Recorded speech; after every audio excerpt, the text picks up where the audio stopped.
にちは、パステル学の辻啓太です。今回はすぐに使える色使いの基本です。この動画では実際に絵を描くのに役立つ実践的な色使いについて解説しました。色使いには感性も大切ですが、実際は知識の部分がかなり大きいです。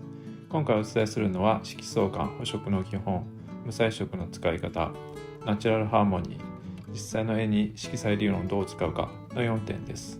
それではよろしくお願いします。はじめは色相関について説明します。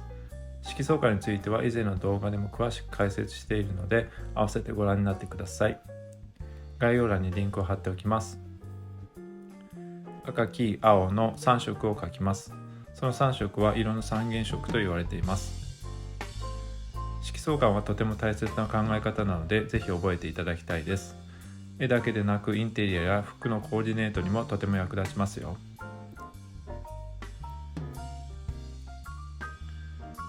正三角形の形に配置します。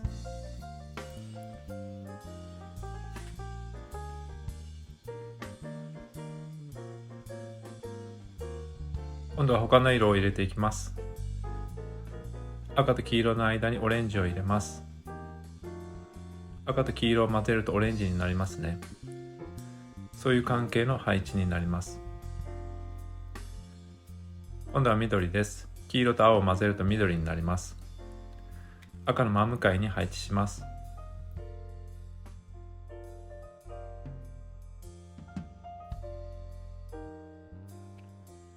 最後に紫を入れます。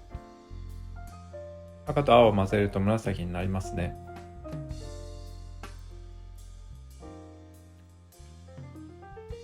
これが色相関になります。もっと色数が多いのもありますが、基本的にはこれで十分使えます。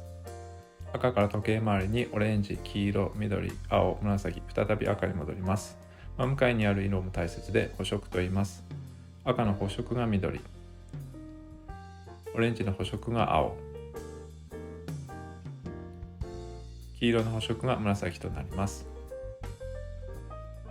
補色はとても簡単に言えば反対の色で隣に配置するとお互いを強調するという性質があります。この性質をうまく使えれば色彩表現が一気に上達します。今度は無彩色です。無彩色というのは白と黒とグレーです。それに対して先ほどの色相関で使われている色は有彩色と言います。無彩色という名の通り鮮やかさのない色になります。服の合わせ方で経験のある方も多いと思いますが、何色とでも合う色です。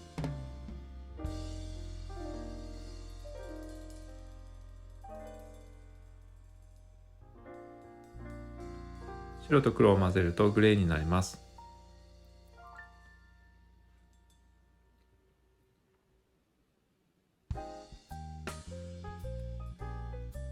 有彩色で作られた色相関と無彩色を並べてみました。今度は色を混ぜてみましょう。補色同士を混ぜてみます。赤と緑を混ぜます。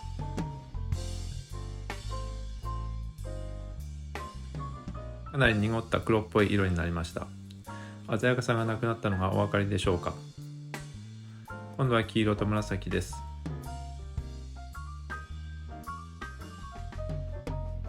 グレーっぽい色になりましたね。やはり鮮やかさがなくなりました。最後にオレンジと青です。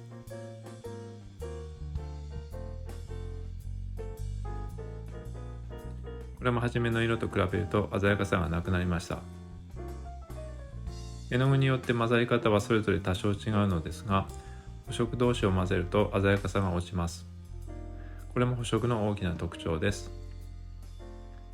この特徴を利用して意図的に鮮やかさを落とすというのはとてもよく使われるテクニックの一つです。補色の注意点としてよくあるのが、意図せずに補色同士が混ざってしまって絵が汚くなることです。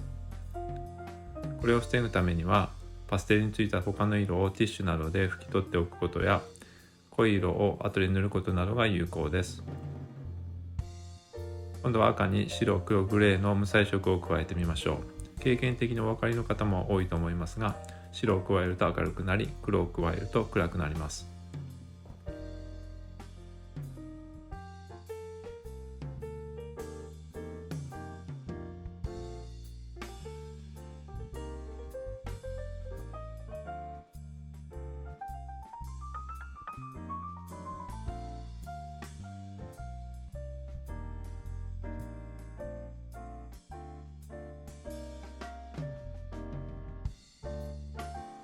中間のグレーを加えると鮮やかさが落ちます。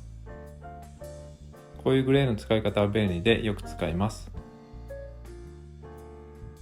こんな感じです。同じことを点描でやってみます。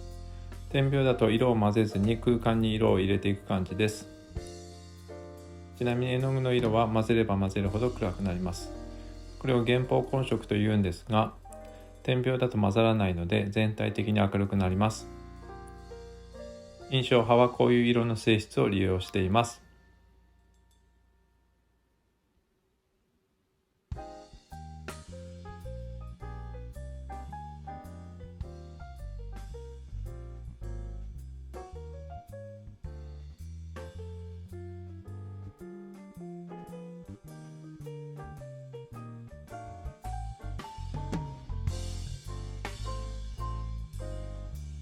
こんな感じで色を混ぜなくても同じような効果があります。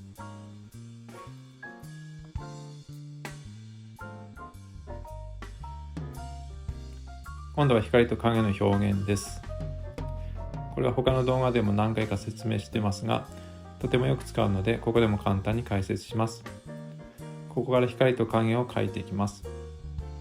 光の当たっている部分に黄色を入れ、影の部分に青や紫を入れます。これはナチュラルハーモニーと言われていて、自然に感じられる色合いです。暗めの青を入れています。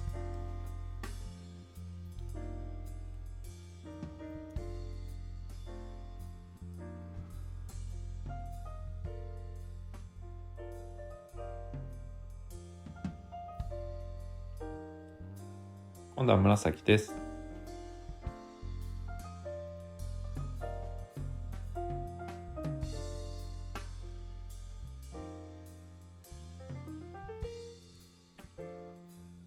木の周りの光が当たっている部分に黄色を入れます。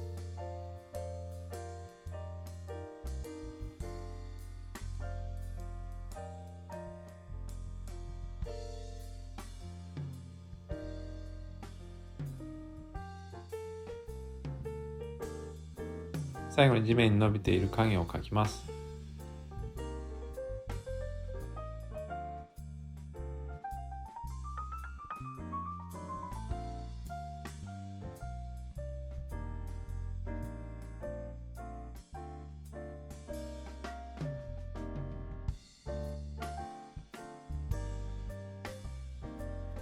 こんな感じです。明るいから白を入れる、暗いから黒を入れるとか、緑の影の部分だから暗い緑を入れるということだけじゃないということを知ってもらえると、色使いのレベルが上がります。今度は僕の実際の作品から色使いに関する考え方を述べてみます。これは黄色の紅葉バッグに青い鳥が飛んでいる絵です。ここで色相関を思い出してもらうと、黄色と青はほぼ反対側にある色ですね。いわゆる補色の関係です。なので鳥の青が目立ちます。また青も黄色も同程度の鮮やかさなので、お互いを強調し合って絵を華やかにしています。これも赤い花と緑のバッグは補色の関係ですね。バッグの緑は暗めの抑えた色にしているので赤い花が目立ちます。蝶の黄色も目立つと思いますが、単に鮮やかな黄色を使っているだけじゃなく、蝶の周りに黄色の補色である暗い青や紫を入れているからでもあります。周りに少しだけ補色を入れてメインのものを目立たせるテクニックはいろんな絵でとてもよく使われています。この絵は黄色やオレンジなど同系色のみで構成された絵ですが、画面下部の影にあたる部分には少し青を入れてあります。ほんのちょっと補色系の色を入れるだけで絵の雰囲気は変わります。描いていてなんか物足りないと感じたら補色を入れることを試してみてください。最後にまとめです。今回はすぐに使える実践的な色使いについて解説してきました。その中でも色相関はやはり大切だと思います。6つの色の配置や補色について知っていると、絵だけじゃなく洋服のコーディネートなど実生活にもとても役立ちます。色相関に入らない無彩色である白、黒、グレーも大切です。特にグレーは混ぜることで彩度を調整できるので便利な色だと思います。混色に関して補色同士を混ぜると彩度が落ちてグレーに近い鈍い色になります。そその性質を利用することは大切ですが、意図せずに混ざってしまって画面が汚くなることには注意しましょう。光が当たっている部分に黄色、影の部分に青や紫を入れると自然な感じが出ます。これをナチュラルハーモニーと言います。それでは今回の動画は以上です。ご視聴ありがとうございました。これからも絵に関する情報を発信していきますので、チャンネル登録よろしくお願いいたします。インスタグラムやツイッターにも作品を投稿していますので、よろしければチェックしてみてください。概要欄にリンクを貼ってあります。それでは次回の動画をお楽しみに。